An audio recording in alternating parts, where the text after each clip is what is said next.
मित्रों, आज आपको महाभारत काल के एक ऐसे महान योद्धा के शौर्य एवं पराक्रम के बारे में बताने जा रहे हैं जिसके महज 3 बाणों से महाभारत के दौरान कुरुक्षेत्र में मौजूद संपूर्ण योद्धा किसी सूखे पेड़ के पत्ते की तरह ढह जाते। एक ऐसा महान योद्धा जिसे कलयुग में भगवान श्री कृष्ण के नाम खाटू श्याम जी के नाम से पूजा जाता है। हम जिस महान और परमवीर योद्धा की बात कर रहे हैं उनका नाम है वीर बर्बरीक, जिन्हें भगवान खाटू श्याम के रूप में पूजा जाता है। महाभारत काल में बर्बरीक सर्वश्रेष्ठ धनुर्धरों में से एक थे।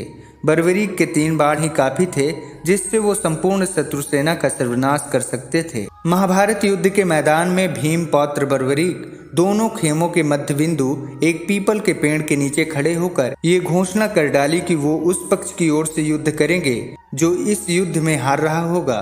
बर्बरीक की इस घोषणा से भगवान श्री कृष्ण चिंतित हो गए, क्योंकि भगवान श्री कृष्ण ये जानते थे कि बर्बरीक बहुत शक्तिशाली योद्धा हैं और उनसे कहीं ज़्यादा शक्तिशाली हैं उनके वो 3 बाण जो क्षण मात्र में पूरी की पूरी महाभारत युद्ध की दशा और दिशा को बदल सकते हैं। दरअसल बर्बरीक ने मां आदिशक्ति की तपस्या कर उनसे त्रिलोक को जीतने में सक्षम धनुष प्राप्त किया, साथ ही असीमित शक्तियों को भी अर्जित किया। तत्पश्चात बर्बरीक ने अपने गुरु और आराध्य भगवान श्री कृष्ण के कहने पर बर्बरीक ने कई वर्षों तक भगवान शिव की घोर तपस्या की। तब भगवान शिव बर्बरीक की तपस्या से प्रसन्न होकर 3 अमोघ अस्त्र प्रदान किए।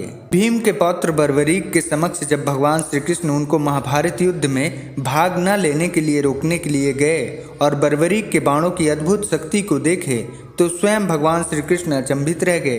दरअसल जब भगवान श्री कृष्ण बर्बरीक के पास गए तब बर्बरीक ने अपनी वीरता का मात्र एक छोटा सा नमूना दिखाया। बर्बरीक से जब भगवान श्री कृष्ण ने उनके बाणों का चमत्कार देखने के लिए कहा तब बर्बरीक ने कहा कि आप जो ये विशालकाय पौधा देख रहे हैं, मैं उसके पूरे पत्ते को अपने एक बाण से भेद कर आपको दिखाता हूँ। और उसके बाद बर्बरीक ने अपने बाण को उस पेड़ की तरफ छोड़ दिया। तभी भगवान श्री कृष्ण ने एक पत्ता छुपा लिया कि कहीं ये छेद होने से बच जाएगा, लेकिन सभी पत्तों को भेदता हुआ वह तीर श्री कृष्ण के पैर के पास आकर रुक गया।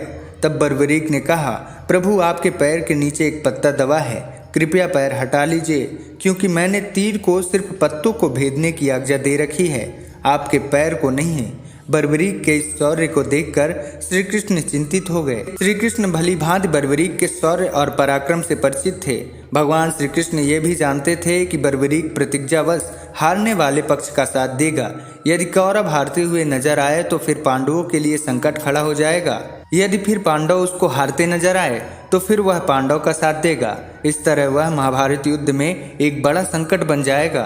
तब भगवान श्री कृष्ण ने ब्राह्मण वेश धारण कर बर्बरीक के समक्ष पहुंच गए और उनसे दान मांगने लगे। तब बर्बरीक ने कहा, मांगो ब्राह्मण, क्या चाहिए? तब भगवान श्री कृष्ण ने कहा कि हमें जो चाहिए वह तुम नहीं दे सकते। तब बर्बरीक ने कहा, मेरा उपहास ना करो ब्राह्मण, मांगो तुम्हें जो चाहिए। तब भगवान श्री कृष्ण ने बर्बरीक से उनका शीश दान में मांग लिया। बर्बरीक ने अपने पितामह और पिता यानी पांडवों के विजय के लिए मुस्कुराते हुए अपना शीश दान कर दिया। बर्बरीक के शीश दान से प्रसन्न होकर भगवान श्री कृष्ण ने बर्बरीक को स्वयं के नाम से पूजित होने का वरदान दिया। आज वीर बर्बरीक को खाटू श्याम के नाम से जाना जाता है और जहाँ भगवान श्री कृष्ण ने उनका शीश रखा था उस स्थान का नाम खाटू है और आज भी उनकी पूजा होती है। तो ये थी महान योद्धा बर्बरीक से जुड़ी पौराणिक कथा। मिलते हैं फिर एक पौराणिक कथा के साथ। जय श्री कृष्णा।